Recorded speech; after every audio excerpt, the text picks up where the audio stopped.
19h. La journée nationale de la souveraineté retrouvée a été célébrée ce 14 janvier sur l'ensemble du territoire national. Cette journée qui marque la résilience de la population malienne face aux sanctions des organisations régionales vise à raviver la fibre patriotique de la population. Les détails à suivre dans cette édition. En prélude de la rencontre ministérielle de la Confédération de l'Alliance des États du Sahel, les experts des 3 pays de la Confédération sont en conclave à Bamako pour poser le jalon du développement des pays de l'AES. Les détails dans ce 19h. La commune de Sitakili dans le cercle de Kenyeba est en proie à l'insécurité depuis un certain temps. En moins d'une semaine, les malfrats ont tué au moins 2 personnes, blessé plusieurs et les dépossédés de leurs biens. Voilà donc pour les sommaires.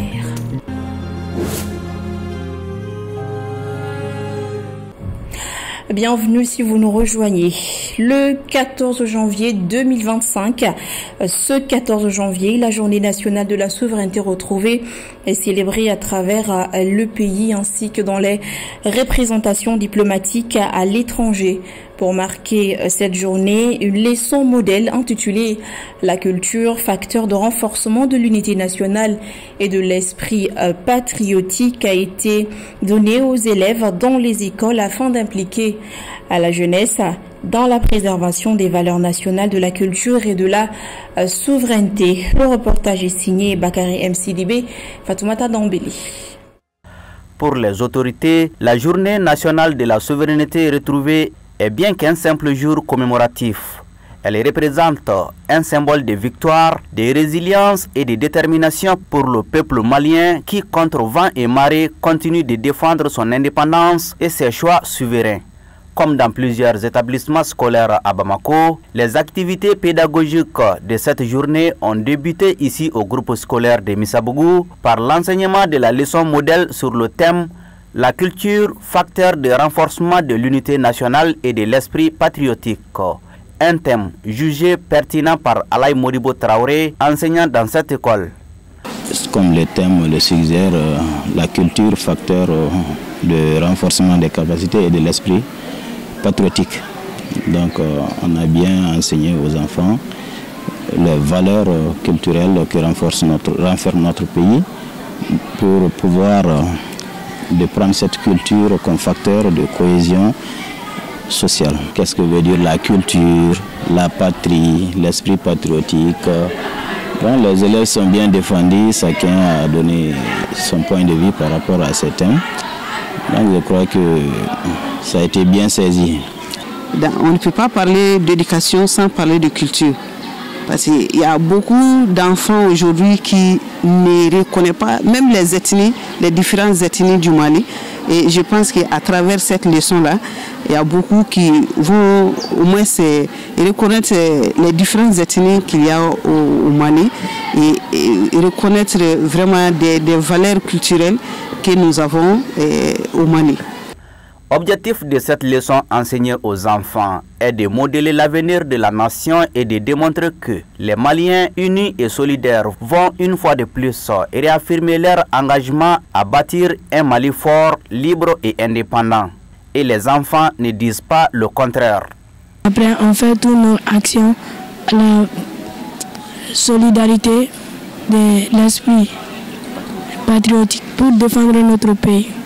Comme on le dit, la culture, c'est tout ce qui nous reste lorsque nous avons tout perdu. Le thème permet non seulement de mettre notre diversité culturelle à la portée des élèves, mais aussi de les faire comprendre que seules nos valeurs endogènes demeurent le soubassement pour bâtir une nation juste et prospère. À l'heure actuelle dans laquelle se trouve notre pays, vraiment la culture doit être mise au centre de nos activités pour pouvoir valoriser cette diversité culturelle. Il faut éduquer les enfants d'abord. L'éducation civique permettra à chacun de se sentir concerné par les événements et de se sentir concerné par la construction du pays. Donc si toutefois nous continuons à enseigner à ces enfants ces thématiques, Je crois que ça ne peut que renforcer également la cohésion et l'entente entre les enfants. Cette leçon va nous aider beaucoup et à savoir les patrimoines que nous avons, ils vont les reconnaître et je pense que c'est le moment pour ces enfants-là d'identifier leurs valeurs et en identifiant leurs valeurs, ça va nous amener à la cohésion. Il faut rappeler que la journée de la souveraineté retrouvée commémore le 9 janvier 2022, marquée par une mobilisation citoyenne contre les sanctions économiques et diplomatiques de la CEDEAO et de l'UEMOA. Ces mesures ont été jugées injustes par les autorités maliennes et prises en réponse à la volonté du pays de mener des réformes politiques et institutionnelles, d'où l'institution du 14 janvier, journée nationale de la souveraineté retrouvée. Et à Sikasso, la journée de la souveraineté retrouvée a été célébrée comme dans plusieurs localités du pays. Elle a mobilisé les forces vives, la société civile, les autorités administratives et politiques ainsi que les élus locaux de la région. L'occasion a été mise à profit par les populations de réitérer leur soutien au pays de l'AES. Les temps forts avec nos correspondants Idrissa Diallo et Penda Kone.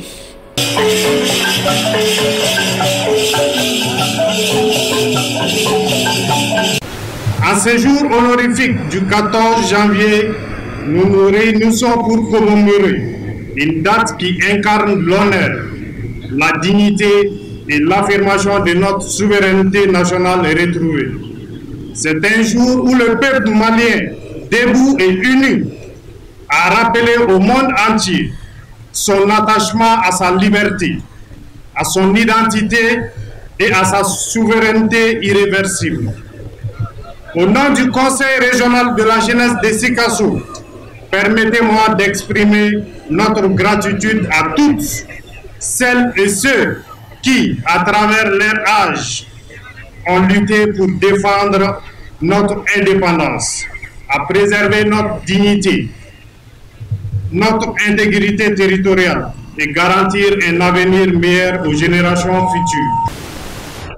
À titre de rappel, le 14 janvier 2022, le peuple malien, dans un élan patriotique indescriptible, s'est dressé comme un seul homme contre les sanctions illégales, illégitimes et inhumaines imposées par les valets locaux au service de la prédation internationale dans le dessein de freiner sa marche irréversible vers la souveraineté pleine et entière au prétexte de la défense de la démocratie et des droits de l'homme. Pour stimuler et immortaliser la résistance nationale et patriotique à l'oppression et à l'exploitation, les autorités de la transition, sous la sage direction du président de la transition, chef de l'État, le général d'armée Assimi Goïta, ont proclamé le 14 janvier comme la journée nationale de la souveraineté retrouvée. La souveraineté,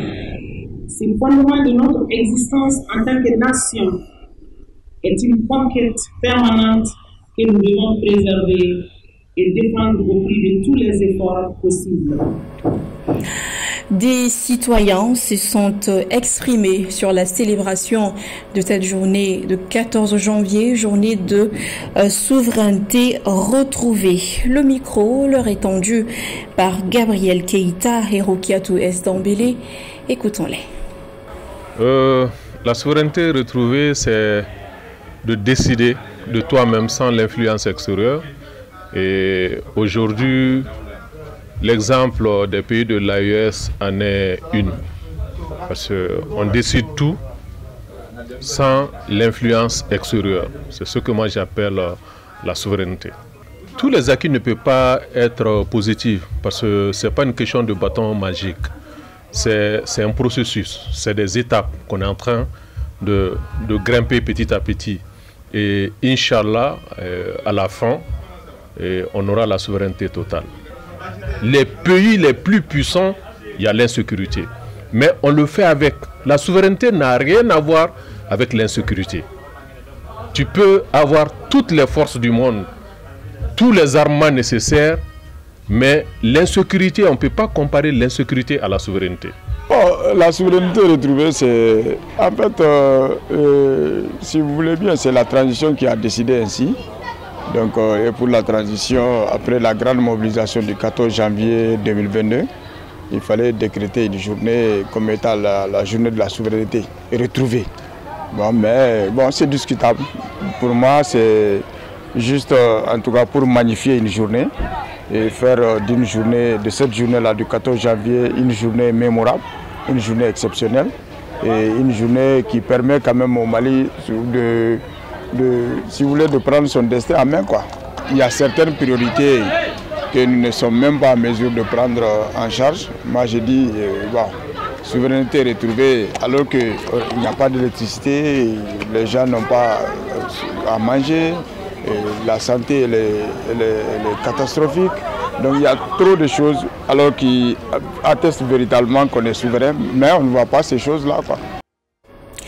Je vous l'annonçais tout à l'heure dans les titres, le Mali, à travers le ministère de l'économie et des finances, a organisé une cérémonie rassemblant des experts en développement des pays de la Confédération de l'Alliance des États du Sahel en préparation de la rencontre ministérielle qui se tiendra du 14 au 17 janvier 2025 au Centre international de conférence de Bamako. Cet événement permettra aux experts d'échanger sur l'opérationnalisation des actions prioritaires des piliers de développement des pays de la Confédération. Et selon le ministre de l'économie et des finances, les États membres de la Confédération doivent impérativement réussir dans leurs initiatives. Amadou Diarra, Montala Ouattara, compte rendu. Dans le but de concrétiser les visions des chefs d'État du Sahel, le Mali a organisé cette réunion d'experts en prélude à la rencontre ministérielle devant se tenir à Bamako. Cette rencontre de Bamako sera l'occasion d'échanger sur l'opérationnalisation des actions prioritaires des piliers de développement de la communauté des États de l'AES. L'AES était un espace où nous sommes obligés de réussir ou de réussir. Il n'y a qu'un seul, le choix est unique. Réussir ou réussir. Et pour réussir, il faut mettre les briques. La sécurité, ils sont en train de faire tout ce qu'ils ont à faire. La diplomatie, on les voit tous les jours. Le développement, là, ça doit être le socle. Il faut que les populations puissent sentir que l'AES devient une réalité incontournable. La création d'une banque d'investissement pour les États du Sahel sera également à l'ordre du jour avec les experts. Pour pouvoir assurer le financement de toutes les activités que nous voulons mener ensemble. De plus, l'un des points cruciaux sera de discuter des voies et moyens facilitant la circulation des populations au sein de la Confédération de l'AES. Il y a tout ce qui concerne le transport. Il faut que les gens soient liés. Il faut qu'on puisse se déplacer facilement par l'air, par le sol, par le fer, par l'eau, par tous les moyens disponibles. Enfin, les recommandations issues de cette rencontre permettront de renforcer les acquis de la Confédération des États du Sahel et d'améliorer les conditions de vie des populations de l'AES.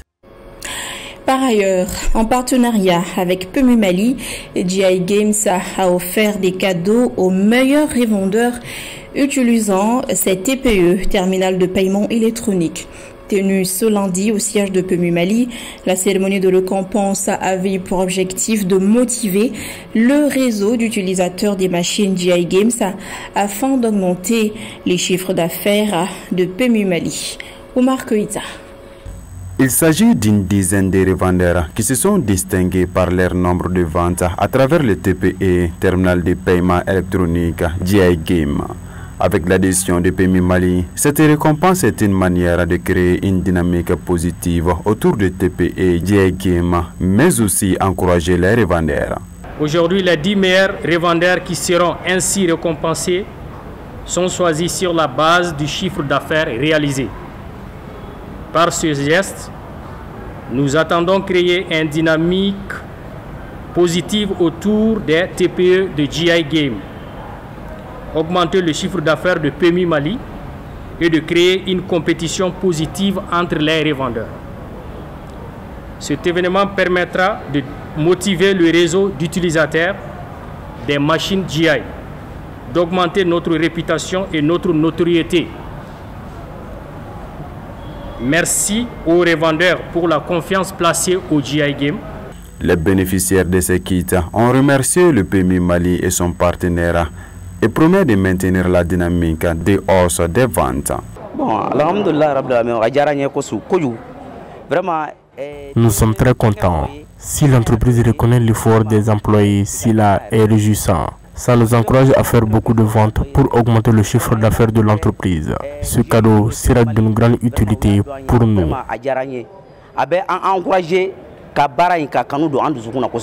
La remise des kits aux bénéficiaires et la photo des familles ont mis fin à cette cérémonie de récompense. Actualité à l'intérieur du pays, braquage et assassinat sont des pratiques malsaines qui s'intensifient ces derniers temps dans le cercle de Kéniéba et plus particulièrement dans la commune de Sitakili. En moins d'une semaine, les malfrats ont tué au moins 2 personnes dans la dite commune, causant la frustration chez la population. La Sinjakité nous en parle.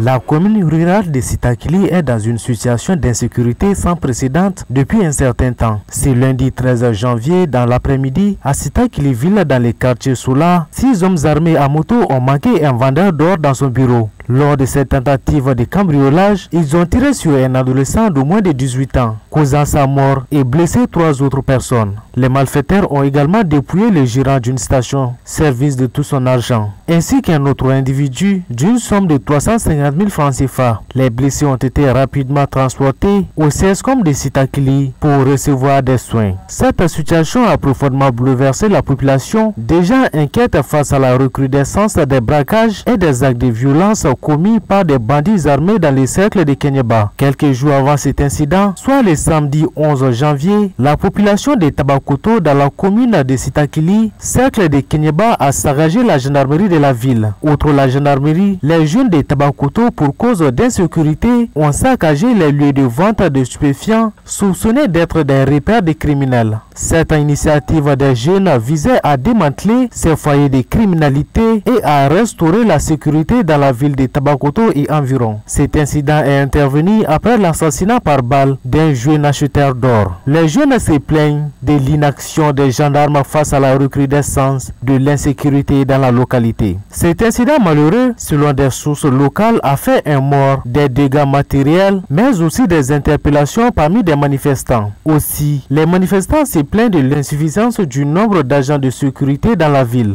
À ce jour, le calme est revenu. Kita, à présent, c'est une découverte tragique qui a secoué la localité de Sangarabou, près de la ville de Kita. Les dépouilles de 2 personnes, à savoir Segouba Keita, un homme d'une trentaine d'années, et Tunko Kone, une jeune femme de moins de 20 ans, ont été retrouvées dans leur chambre tôt le lundi matin, 13 janvier 2025.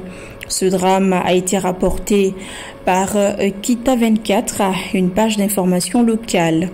L'incident s'est produit dans la commune de Kita Ouest, à environ 5 km de la ville.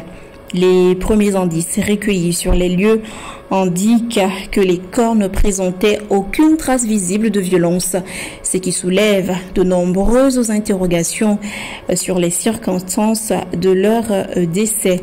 Une enquête a été immédiatement ouverte par la brigade territoriale de la gendarmerie de Kita afin d'éclaircir cette affaire.